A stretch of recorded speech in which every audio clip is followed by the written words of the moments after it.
નમસ્કાર દર્શક મિત્રો, જીએસટીવી અને ધ એચબીકે ન્યૂ હાઈસ્કૂલના સંયુક્ત ઉપક્રમે આયોજિત પાસ થવાના પંચામૃતના આજના આ બીજા એપિસોડની અંદર હું આપ સૌનું હાર્દિક સ્વાગત કરું છું. વિદ્યાર્થી મિત્રો, આજનો આ બીજો એપિસોડ છે એ ધોરણ 12 સાયન્સના વિદ્યાર્થીઓ માટેનો છે. થોડી વાત કરી લઈએ તો હ્યુમન બીંગ અથવા તો કોઈ પણ રુધિરની અંદર રહેલું હિમોગ્લોબિન જે છે એ હિમોગ્લોબિન છે એ ઓક્સિજનના વહન સાથે સંકળાયેલું પ્રોટીન છે. પણ વિદ્યાર્થી મિત્રો, એ ફક્ત પ્રોટીન નથી, પણ એના બંધારણની અંદર બીજું પણ એક તત્વ જોડાયેલું છે અને એનું નામ છે આયન. તો આ જે છે એ એક સંકીર્ણ સંયોજન થયું.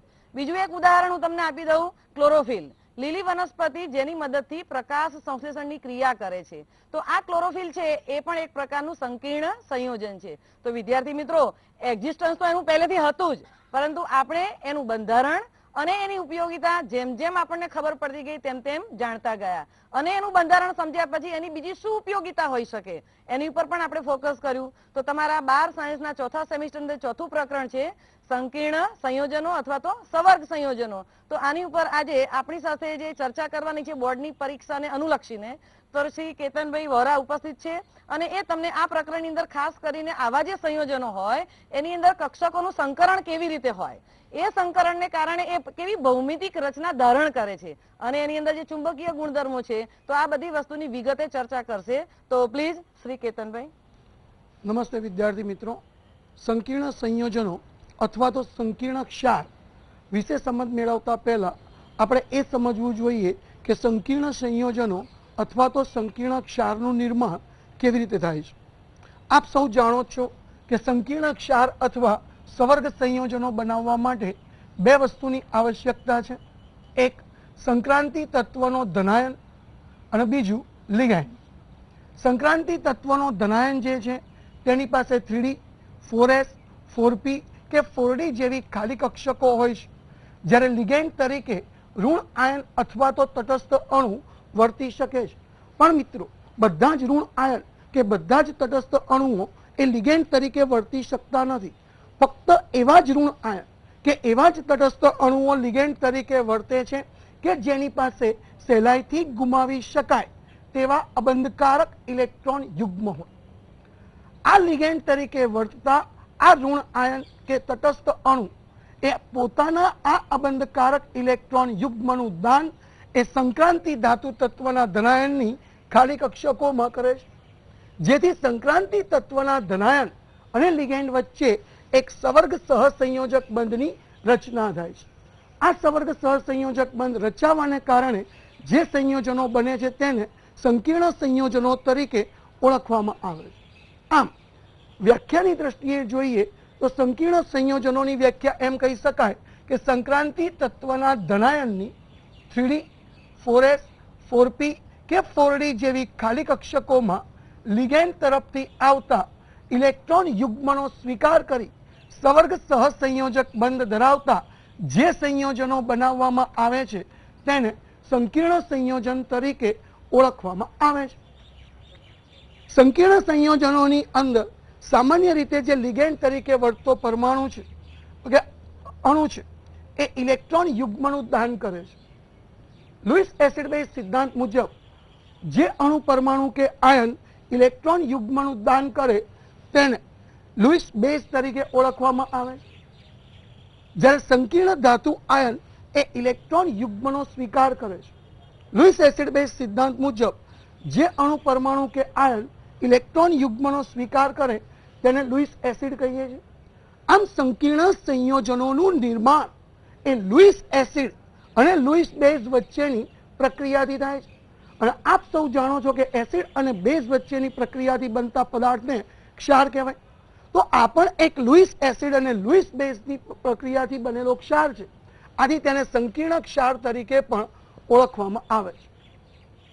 આ પ્રકારના સંયોજનો માત્ર સવર્ગ સહસંયોજક બંધથી જ રચાતા હોવાને કારણે તેમને સવર્ગ સંયોજનો તરીકે પણ ઓળખવામાં આવે છે. તો મિત્રો, સંકીર્ણ સંયોજનો બનાવવા માટેની કુલ આવશ્યકતા આપણી પાસે 3 છે. સૌથી પહેલી આવશ્યકતા એ છે કે જે અણુ પરમાણુ કે જે ઋણ આયન કે તટસ્થ અણુ લિગેન્ડ તરીકે વર્તે છે તેની પાસે સહેલાઈથી ગુમાવી શકાય તેવું ઇલેક્ટ્રોન યુગ્મ હોવું જોઈએ. આવા ઇલેક્ટ્રોન યુગ્મને સમાવવા માટે સંક્રાંતિ ધાતુના આયન પાસે એક ખાલી કક્ષકો હોવી જોઈએ. અને ત્રીજી સૌથી વધારે મહત્વની બાબત એ છે કે લિગેન્ડ જે સમમિતિ ધરાવતી કક્ષકો નું દાન કરતી હોય તેવી જ સમમિતિ ધરાવતી ખાલી કક્ષકો સંક્રાંતિ ધાતુ આયન પાસે હોય તો જ સવર્ગ સહસંયોજક બંધની રચના થાય છે. આવા સંકીર્ણ સંયોજનોમાં જે ભૌમિતિક રચના વિશે આપણે અભ્યાસ કરીએ તો એ ભૌમિતિક રચના સમજવા માટે આપણે સંકીર્ણ સંયોજનોમાં રહેલા સંક્રાંતિ ધાતુ આયનોમાં થતા કક્ષકોના સંકરણ વિશેનો અભ્યાસ કરવો પડશે. કક્ષકોના સંકરણ વિશે તમે આગળ સેમિસ્ટરમાં અભ્યાસ કરી ચૂક્યા છો. સામાન્ય રીતે કક્ષકોનું સંકરણ એટલે જુદી જુદી શક્તિ ધરાવતી બે અથવા બેથી વધારે પરમાણુ કક્ષકો એકબીજામાં સંમિશ્રણ થઈ સમાન શક્તિવાળી અને સમાન આકારવાળી જે કક્ષકોનું નિર્માણ કરે છે તેને સંકર કક્ષકો કહે છે. આવી ઘટનાને સંકરણ કહે છે. આપણે હમણાં જ શીખ્યા કે સંકીર્ણ સંયોજનોમાં સંક્રાંતિ ધાતુ આયન પાસે 3D 4S 4P અને 4D જેવી ખાલી કક્ષકો છે અને આ જ ખાલી કક્ષકો વચ્ચે જે સંકરણ થાય છે તેના કારણે સંકીર્ણ સંયોજનોમાં જુદી જુદી પ્રકારની ભૌમિતિક રચનાઓ ઉદ્ભવે છે. સામાન્ય રીતે આવા સંકીર્ણ સંયોજનો એ બે પ્રકારના છે, જેમાં એકને આપણે Ml4 અને બીજાને Ml6 કહીએ છીએ. M એટલે મેટાલિક આયન, જેનો અર્થ થાય છે સંક્રાંતિ ધાતુ આયન, અને L જે લિગેન્ડ દર્શાવે છે. સામાન્ય રીતે Ml4 અર્થ એમ થાય કે એક સંક્રાંતિ ધાતુ આયન સાથે 4 લિગેન્ડ જોડાયેલા છે, જો આ પ્રકારના સંકીર્ણ સંયોજનોમાં જે સંકરણ જોવા મળે છે તેમાંનું એક સંકરણ છે sp3 સંકરણ.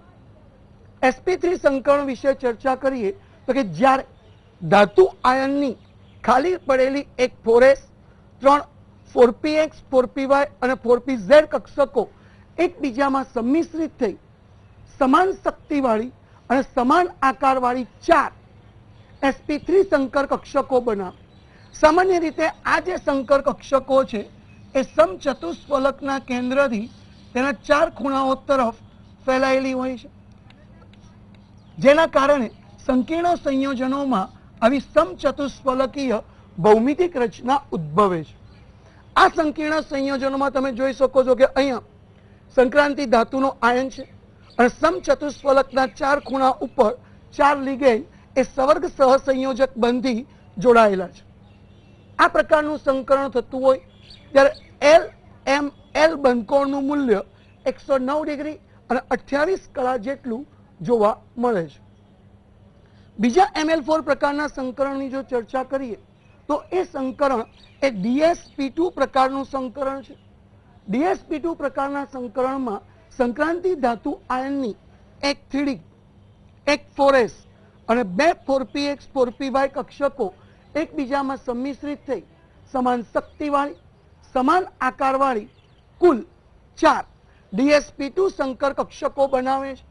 આ DsP2 સંકર કક્ષકો એ સમચોરસના કેન્દ્રથી તેના 4 ખૂણાઓ તરફ ફેલાયેલી હોય છે.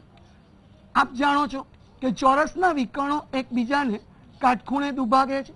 આથી અહીંયા પણ આ જે LML બંધકોણ છે એ LML બંધકોણનું મૂલ્ય એ 90 ડિગ્રીનું જોવા મળે છે. આમ Ml4 પ્રકારના સંકીર્ણ સંયોજનો એ બે પ્રકારની ભૌમિતિક રચના ધરાવે. જો સમચતુષ્ફલકીય ભૌમિતિક રચના ધરાવતું હશે તો તેમાં sp3 પ્રકારનું સંકરણ થશે, અને જો સમચોરસ રચના ધરાવતું હશે તો તેમાં DsP2 પ્રકારનું સંકરણ થતું હશે. બીજા એક મહત્વના જે સંયોજનો છે એને આપણે Ml6 તરીકે ઓળખીએ છીએ. જો Ml6 પ્રકારના સંયોજનો વિશે અભ્યાસ કરીએ તો Ml6 પ્રકારના સંયોજનોમાં એક સંક્રાંતિ ધાતુ આયન સાથે 6 લિગેન્ડ જોડાયેલા છે. આ પ્રકારના સંકીર્ણ સંયોજનોમાં બે સંકરણ થાય છે, જેમાં એક સંકરણ છે D2sp3 અને બીજું સંકરણ છે sp3d2. જો D2sp3 પ્રકારનું સંકરણ કરવાનું હોય તો ત્યારે સંક્રાંતિ ધાતુ આયનની બે 3D, એક 4s અને 3 4px 4py 4pz કક્ષકો એકબીજામાં સંમિશ્રિત થઈ સમાન શક્તિવાળી અને સમાન આકારવાળી 6 D2sp3 સંકર કક્ષકો બનાવે છે, જે અષ્ટફલકના કેન્દ્રથી તેના 6 ખૂણાઓ તરફ ફેલાયેલી હોય છે. સામાન્ય રીતે આવી પરમાણુ કક્ષકો એ એક્સ અક્ષ, વાય અક્ષ અને ઝેડ અક્ષ પરત્વે સંમિત હોવાને કારણે તેમની વચ્ચેનો ખૂણો 90 ડિગ્રીનો છે. પણ કેટલાક સંકીર્ણ આયનોની રચનામાં 2 3D કક્ષક એક ખાલી સ્વરૂપે ઉપલબ્ધ હોતી નથી. જેમ કે નિકલ +2 આયનની ચર્ચા કરીએ તો નિકલ એટલે કે આર્ગન કમ્પ્લીટ 3D બરોબર 3D8 4s2. જો આ નિકલમાંથી મારે નિકલ +2 આયન બનાવવો હોય તો આ 4s કક્ષકના 2 ઇલેક્ટ્રોન મારે દૂર કરવા પડે. જો 2 ઇલેક્ટ્રોન દૂર કરવામાં આવે તો હવે 3D કક્ષકની અંદર જે ઇલેક્ટ્રોન રચના છે એ આર્ગન કમ્પ્લીટ 3D8 છે, જેમાં 8 ઇલેક્ટ્રોન ગોઠવેલા છે, 2 અયુગ્મિત ઇલેક્ટ્રોન છે.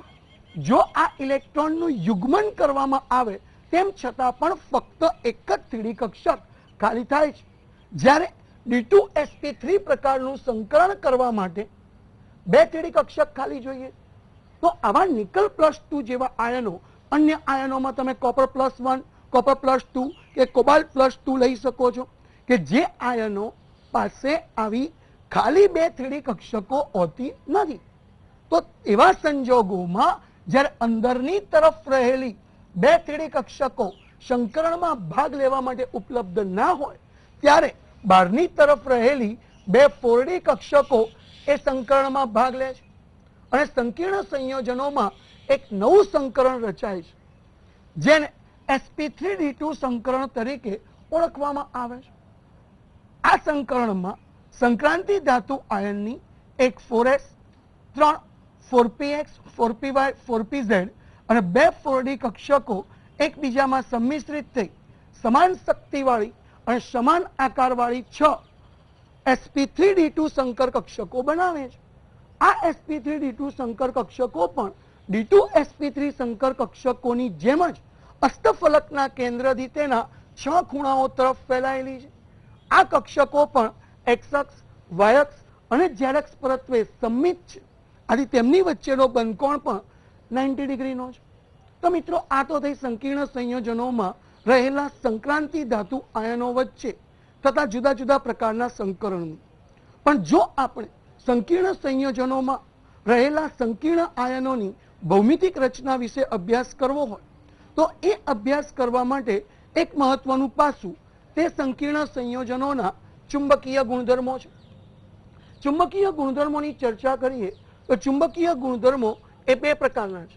એક પ્રતિચુંબકીય, 2 અનુચુંબકીય. પ્રતિચુંબકીય પદાર્થો કોને કહેવાય?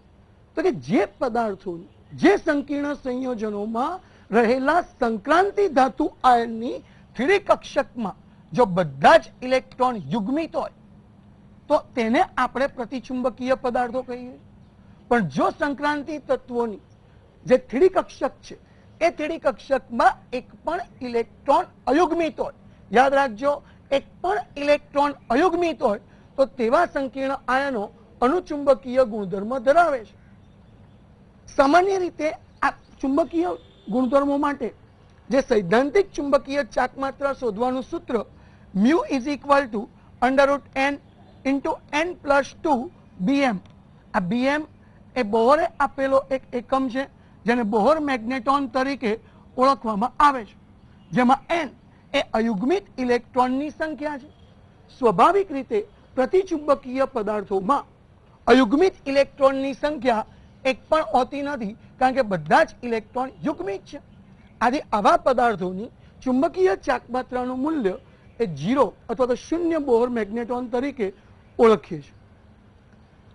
આ ચુંબકીય ગુણધર્મો અને જે સંકરણ વિશે આપણે અભ્યાસ કર્યો તેના આધારે એક સંકીર્ણ આયનના આપણે ભૌમિતિક રચના વિશેની ચર્ચા કરીશું.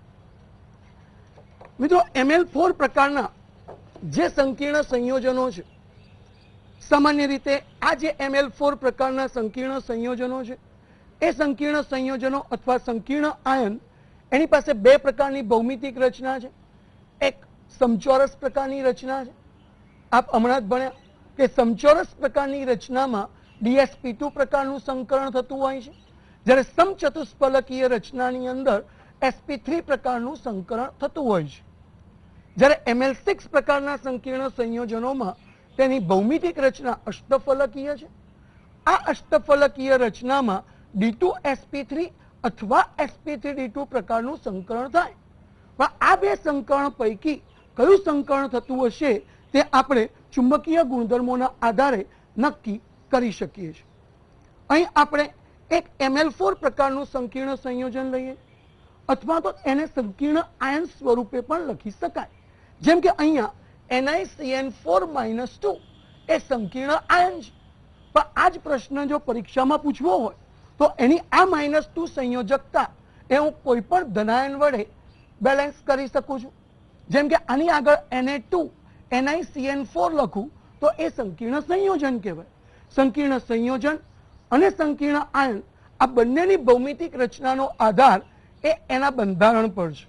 અહીં જોઈ શકો છો કે NiCN4-2 Ni એ મેટાલિક આયન છે, Cn એ એક દંતીય ઋણ લિગેન્ડ છે અને એક ધાતુ આયન સાથે 4 લિગેન્ડ જોડાયેલા છે. આથી આ સંકીર્ણ આયન એ ml4 પ્રકારનું બંધારણ ધરાવે છે. જો તે ml4 પ્રકારનું બંધારણ ધરાવે તો આનો અભ્યાસ આપણે ml4 પ્રમાણે કરવો જોઈએ. આપ સૌ જાણો છો કે નિકલ કે જેનો પરમાણુ ક્રમાંક 28 છે, તેની ઇલેક્ટ્રોન રચના આર્ગન કમ્પ્લીટ 3d8-4s2 છે.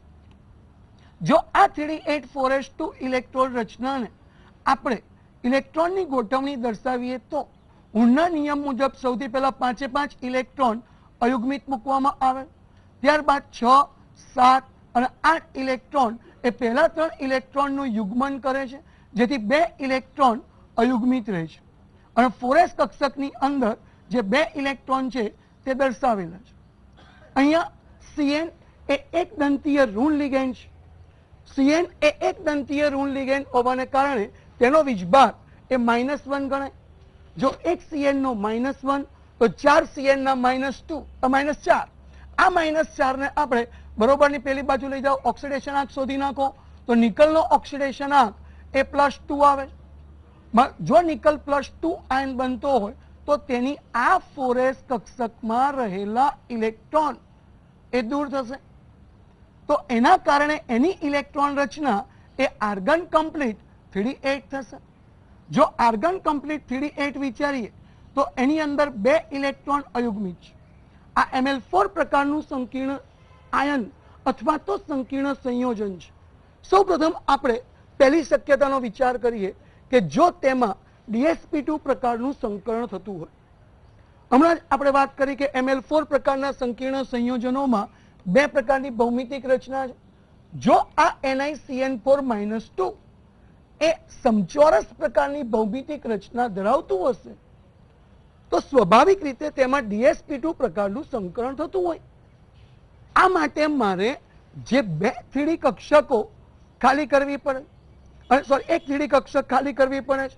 આ માટે આ 2 અયુગ્મિત ઇલેક્ટ્રોનનું યુગ્મન થાય અને એક 3D કક્ષક ખાલી થાય. આવી ખાલી પડેલી એક 3D કક્ષક, એક 4s કક્ષક અને 2 4p કક્ષકો એકબીજામાં સંમિશ્રિત થઈ સમાન શક્તિવાળી, સમાન આકારવાળી 4 સંકર કક્ષકો બનાવે છે. આ 4 dsp2 સંકર કક્ષકો એ 4 Cn- લિગેન્ડ તરફથી આવતા ઇલેક્ટ્રોન યુગ્મનો સ્વીકાર કરી 4 સવર્ગ સહસંયોજક બંધ વડે જોડાય છે. જો આ પ્રકારનું સંકરણ થતું હોય તો આપ જોઈ શકો છો કે 3D કક્ષકમાં રહેલા બધા જ ઇલેક્ટ્રોન યુગ્મિત છે, જેના કારણે આ પદાર્થ એ પ્રતિચુંબકીય ગુણધર્મ ધરાવે છે અને તેની ચુંબકીય ચાકમાત્રા એ 0 બોહર મેગ્નેટોન જેટલી થાય. જો ml4 પ્રકારના સંયોજનોમાં બીજી શક્યતા એ સમચતુષ્ફલકીય આકારની છે. જો તેમાં સમચતુષ્ફલકીય આકાર ધરાવતું હોય તો sp3 પ્રકારનું સંકરણ થાય છે.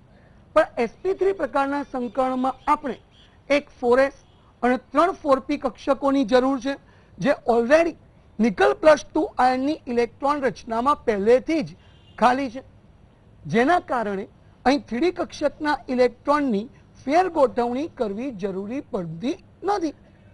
આ ખાલી પડેલી એક 4s કક્ષક, 3 4p કક્ષકો એકબીજામાં સંમિશ્રિત થઈ સમાન શક્તિવાળી, સમાન આકારવાળી 4 sp3 સંકર કક્ષકો બનાવે છે. જે 4 sp3 સંકર કક્ષકો એ 4 Cn- લિગેન્ડ તરફથી આવતા ઇલેક્ટ્રોન યુગ્મનો સ્વીકાર કરી 4 સવર્ગ સહસંયોજક બંધ વડે જોડાય છે.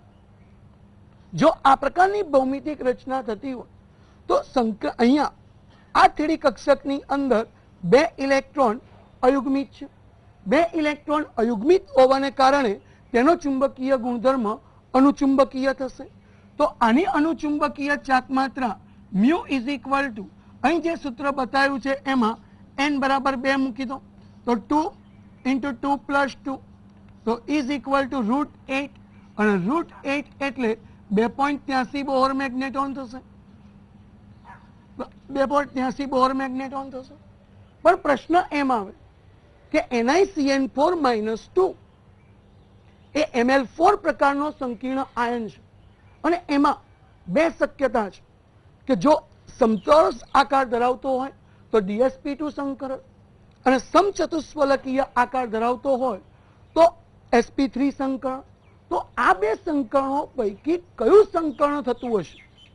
મિત્રો, આ સંકરણનો આધાર એ લિગેન્ડની પ્રબળતા પર છે.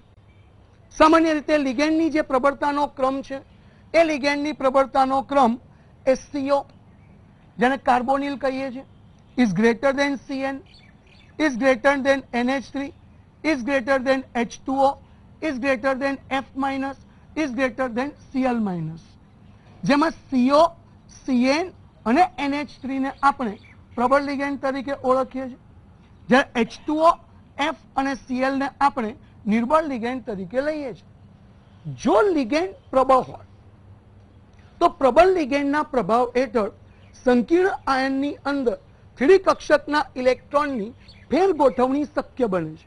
અહીં NiCN4 - 2 સંકીર્ણની અંદર Cn- એ પ્રબળ લિગેન્ડ હોવાને કારણે તેના પ્રભાવથી 3D કક્ષકમાં ઇલેક્ટ્રોનની ફેર ગોઠવણી થાય છે. ફેર ગોઠવણી થતી હોવાને કારણે આ 2 અયુગ્મિત ઇલેક્ટ્રોન એ એક યુગ્મિત ઇલેક્ટ્રોનમાં કન્વર્ટ થાય, જેના કારણે એમાં dsp2 પ્રકારનું સંકરણ થાય. આથી તે સમચોરસ ભૌમિતિક રચના ધરાવે છે તેમ કહી શકાય. આ બાબતનું સમર્થન પ્રાયોગિક પરિણામોથી પણ લઈ શકાય છે. પ્રાયોગિક પરિણામો એમ દર્શાવે છે કે આ NiCN4 - 2 એ પ્રતિચુંબકીય છે, જે તેમાં રહેલા dsp2 સંકરણનું સમર્થન કરે છે. આમ NiCN4 - 2 એ પ્રતિચુંબકીય છે અને સમતલીય સમચોરસ ભૌમિતિક રચના ધરાવે છે. આ જ પ્રમાણે બીજા બધા સંકીર્ણ આયનોની ભૌમિતિક રચના વિશે ચર્ચા કરી શકાય. જેમ કે આ જ સંકીર્ણ આયનની અંદર આ જ રચનામાં મિત્રો સમજો કે અહીંયા આપણી પાસે જે Cn- આપણે પ્રબળ લિગેન્ડ તરીકે લીધો હતો, જો એની જગ્યાએ કોઈ નિર્બળ લિગેન્ડ લીધો હોત તો, જો નિર્બળ લિગેન્ડ લઈએ તો આપણે Cl- નો ઉપયોગ કરીએ છીએ. જો Cl- નો ઉપયોગ કરીએ, Cl- એટલે ક્લોરાઇડો લિગેન્ડ છે. આ NiCl4 - 2 જો Cl- એ નિર્બળ લિગેન્ડ હોય તો નિર્બળ લિગેન્ડના પ્રભાવ હેઠળ સંક્રાંતિ ધાતુ આયનની જે 3D કક્ષકો છે એ 3D કક્ષકોના ઇલેક્ટ્રોનની ફેર ગોઠવણી કરવી શક્ય બનતી નથી. અને આ ફેર ગોઠવણી કરવી શક્ય બનતી નથી એના કારણે, બરાબર, એના કારણે ખાલી રહેલી આ એક 4s અને 3 4px 4py 4pz કક્ષકો એકબીજામાં સંમિશ્રિત થઈ કુલ 4 સમાન શક્તિવાળી, સમાન આકારવાળી sp3 સંકર કક્ષકો બનાવે છે.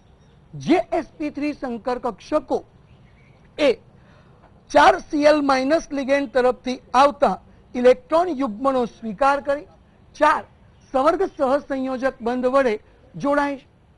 તો આ પ્રકારના જે સંયોજનો છે કે જેની અંદર નિર્બળ લિગેન્ડ રહેલા છે, તેમાં આપણે જોયું કે ડી કક્ષકના ઇલેક્ટ્રોનની ફેર ગોઠવણી થતી નથી.